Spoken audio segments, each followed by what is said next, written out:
আসসালামু আলাইকুম সুপ্রিয় শিক্ষার্থীবৃন্দ, আমাদের আজকের আলোচ্য বিষয় হচ্ছে ব্যঞ্জন ধ্বনি। আমাদের নতুন বোর্ড বই অনুসারে কিন্তু আমাদের এই আলোচনাটা হবে। তো আমরা কি জানি ধ্বনি কি? ধ্বনি হচ্ছে আমরা মুখে যা উচ্চারণ করি তাই ধ্বনি। আর ধ্বনি আমরা জানি ২ প্রকার, স্বরধ্বনি এবং ব্যঞ্জন ধ্বনি। তো স্বরধ্বনিগুলা কি? যে ধ্বনিগুলা উচ্চারণের সময় ফুসফুস থেকে নির্গত বাতাসগুলো আমাদের বাকযন্ত্রের কোথাও বাধা পায় না, সেগুলো হচ্ছে স্বরধ্বনি। আর ব্যঞ্জন ধ্বনিগুলো কি? যেই ধ্বনিগুলো উচ্চারণের সময় ফুসফুস থেকে যে বাতাসটা বের হয় বা নির্গত হয়, সেই বাতাস বাকযন্ত্রের কোথাও বাধাপ্রাপ্ত হয়, সেগুলোই ব্যঞ্জন ধ্বনি। তো আমরা জানি ব্যঞ্জন বর্ণ হচ্ছে ৩৯টি, কিন্তু ব্যঞ্জন ধ্বনি হচ্ছে কিন্তু ৩০টি। তো এই ব্যঞ্জন ধ্বনির যে আমাদের উচ্চারণ করে আমরা ব্যঞ্জন ধ্বনি উচ্চারণের সময় আমাদের যে স্বরযন্ত্র রয়েছে, সেই স্বরযন্ত্রের ধ্বনিদ্বার বা স্বরতন্ত্রীর বায়ুর কম্পনের কম বেশির উপর ভিত্তি করে কিন্তু ২ ভাগে এই ব্যঞ্জন ধ্বনিগুলাকে ভাগ করা হয়েছে। ঘোষ ধ্বনি এবং অঘোষ ধ্বনি।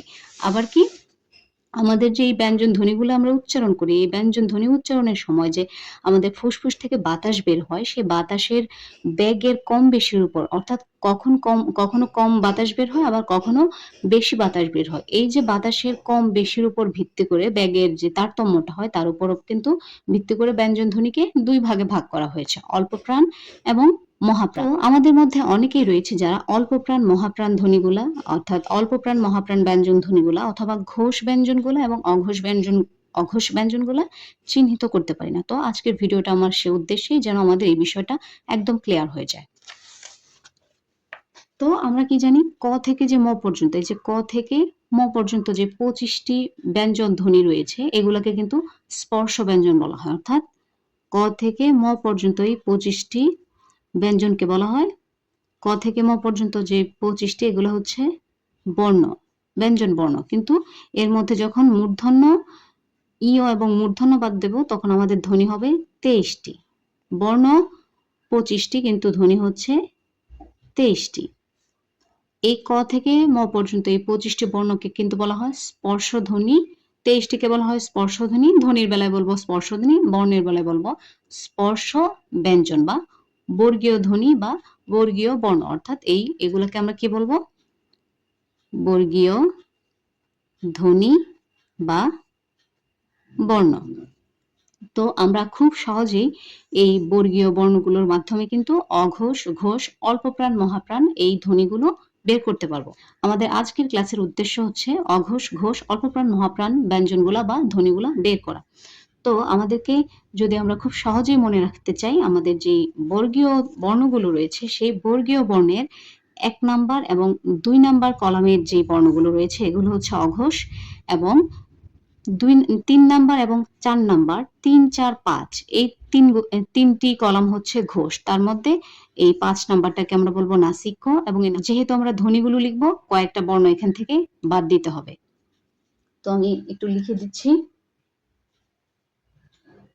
আমরা যদি এগুলাকে চিহ্নিত করি, ১ number column, ২ number column, ৩ number column, ৪ number column, ৫ number column. আমাদের এই ৫ নম্বর কলামের এই যে ৫ নম্বর কলামটা রয়েছে, এগুলো হচ্ছে নাসিক্য বর্ণ। নাসিক্য বর্ণ। কিন্তু এই নাসিক্য বর্ণগুলো থেকেও কিন্তু আমি যে আমার ঘোষ ধ্বনিগুলো রয়েছে, সেগুলো বের করব। কারণ এগুলো কিন্তু ধ্বনি বর্ণ ২ টাই। এর মধ্যে ইয় এবং মূর্ধন্য এই ২ টা ছাড়া বাকিগুলো কিন্তু হচ্ছে ধ্বনি। ওকে? আর এই ৫ টা হচ্ছে নাসিক্য বর্ণ। তো আমরা শর্টকাটে কি জানলাম?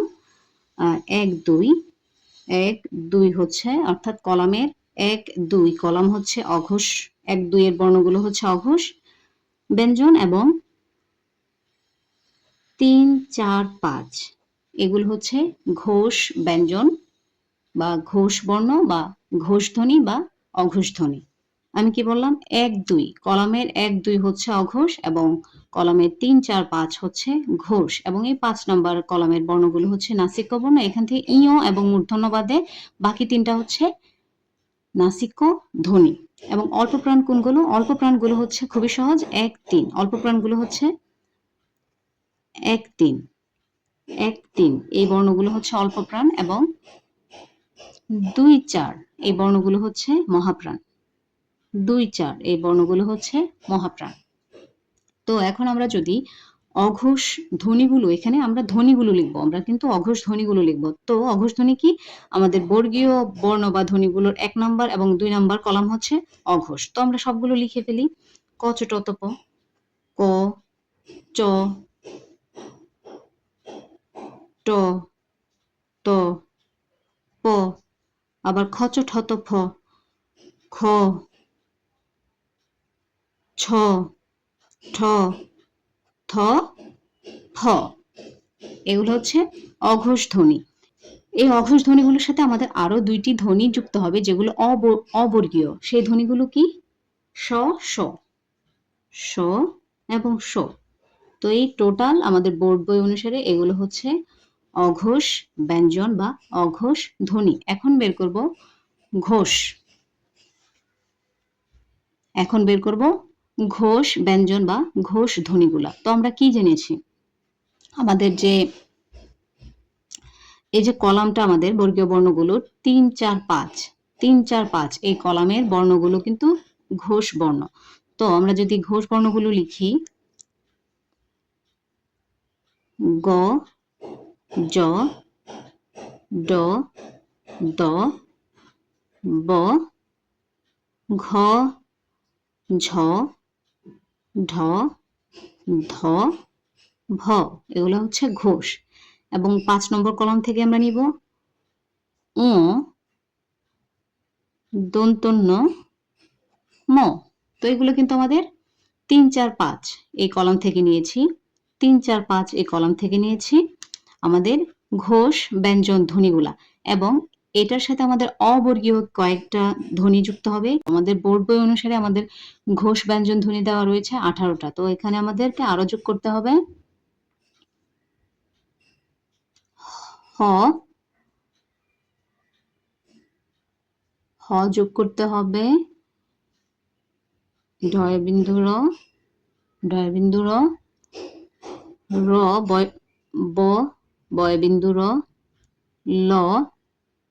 তো এখন দেখি আমাদের কয়টা বর্ণ কয়টা ঘোষ ব্যঞ্জন ধ্বনি হয়েছে? 1 2 3 4 5 6 7 8 9 10 11 12 13 14 15 16 17। আরেকটা বাকি রয়েছে, সেটা হচ্ছে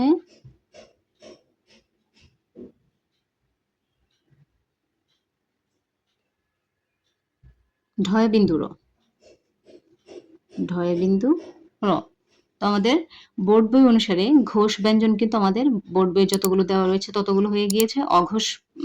অঘোষ ব্যঞ্জন, ঘোষ ব্যঞ্জন অর্থাৎ অঘোষ ধ্বনি, ঘোষ ধ্বনি। এখন আমরা বের করব অল্প প্রাণ এবং মহাপ্রাণ, এবং এটা খুবই ইজি। অল্প প্রাণ মানে কি? অল্প প্রাণ মানে হচ্ছে আমরা যখন আমরা ব্যঞ্জন ধ্বনিগুলা যখন উচ্চারণ করব, তখন উচ্চারণ করার সময় ফুসফুস থেকে আমাদের যে বাতাসটা বের হবে, সেই বাতাসটা বের হওয়ার সময় যদি বাতাসের জোরটা বা ধাক্কাটা কম থাকে, সেটাকে বলবো অল্প প্রাণ। যে ধ্বনিগুলা বা যে ব্যঞ্জন ধ্বনিগুলো উচ্চারণ করার সময় আমাদের ফুসফুস থেকে যে বাতাসটা বের হবে, সে বাতাসের আধিক্য বা চাপ বা ধাক্কাটা বেশি থাকে, সেগুলোকে বলবো মহাপ্রাণ ধ্বনি। তো আমরা বর্গীয় ধ্বনিগুলা যদি দেখি, ক খ, গ ঘ, চ ছ, জ ঝ, ট ঠ, ড ঢ, ত থ, দ ধ, প ফ, ব ভ। আমরা দেখতে পাচ্ছি প্রথম কলামে কিন্তু আমাদের ফুসফুস থেকে বাতাস যে বের হচ্ছে, সে বাতাসের চাপ বা ধাক্কাটা কম থাকছে, এবং দ্বিতীয় কলামের বর্ণগুলো উচ্চারণ করার সময় আমাদের বাতাসে ফুসফুস থেকে নির্গত যে বাতাস, সেটার চাপ কিন্তু বেশি। এই কারণে আমরা কি বলেছি? 1 3 অল্প প্রাণ এবং 2 4 মহাপ্রাণ। তো আমরা অল্প প্রাণগুলো আগে লিখি।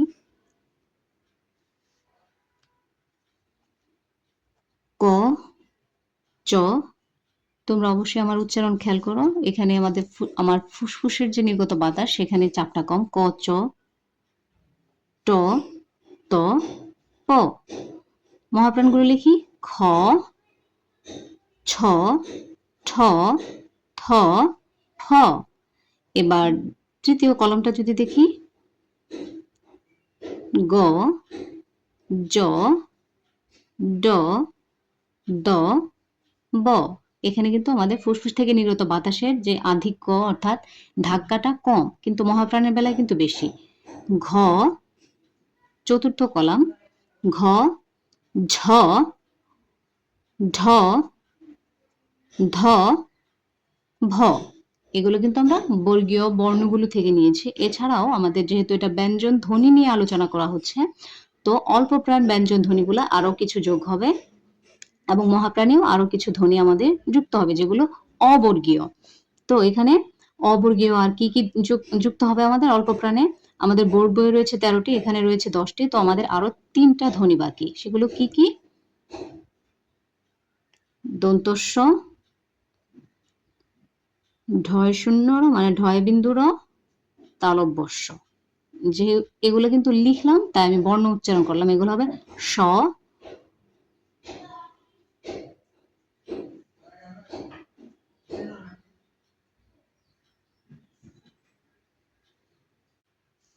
তোমরা নিশ্চয়ই খেয়াল করেছ যখন আমি এই বর্ণগুলো লিখেছি তখন কিন্তু বলেছি দন্তস্ব, ঢয় বিন্দু র, তালব্যস্য। কিন্তু যখন আমি এগুলো উচ্চারণের উদ্দেশ্যে বলবো তখন বলবো স, র, স, স, র, স। ওকে, এই 3টা অল্প প্রাণী যুক্ত হয়েছে এবং আমাদের বোর্ড বইয়ে মহাপ্রাণ ধ্বনি রয়েছে টোটাল 12টি। তো এখানে আমার ইতিমধ্যে আমি বর্গীয় বর্ণগুলো থেকে নিয়েছি 10টি এবং অবর্গীয় আরো 2টা যুক্ত হবে। সেগুলো হচ্ছে হ,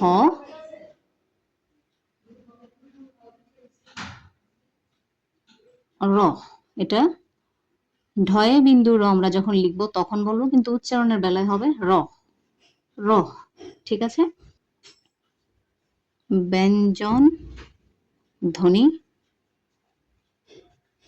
তো আমাদের বোর্ড বই অনুসারে এই ব্যঞ্জন ধ্বনি টপিকের যে ইম্পর্ট্যান্ট 4টা বিষয়, অঘোষ ব্যঞ্জন, ঘোষ ব্যঞ্জন, অল্প প্রাণ ব্যঞ্জন এবং মহাপ্রাণ ব্যঞ্জন, এই টপিকটা আমি এতক্ষণ ভিডিওতে বোঝানোর চেষ্টা করেছি। তো আমি আশা করি ভিডিওটা যদি কেউ মনোযোগ দিয়ে দেখে তাহলে অবশ্যই তার এই ব্যঞ্জন ধ্বনির যে এই ধ্বনির কম্পন মাত্রা অনুযায়ী বিভাজন এবং ধ্বনির সৃষ্টিতে বায়ু প্রবাহ অনুযায়ী যে বিভাজনটা রয়েছে, অর্থাৎ ঘোষ ব্যঞ্জন, অঘোষ ব্যঞ্জন, অল্প প্রাণ ব্যঞ্জন, মহাপ্রাণ ব্যঞ্জন, এটা ক্লিয়ার হয়ে যাবে আমি আশা করি। তো আজ আর নয়, পরবর্তী ভিডিওতে নতুন কোনো টপিক নিয়ে আবারও আমি উপস্থিত হব। সবার সুস্বাস্থ্য কামনায়। আল্লাহ হাফেজ।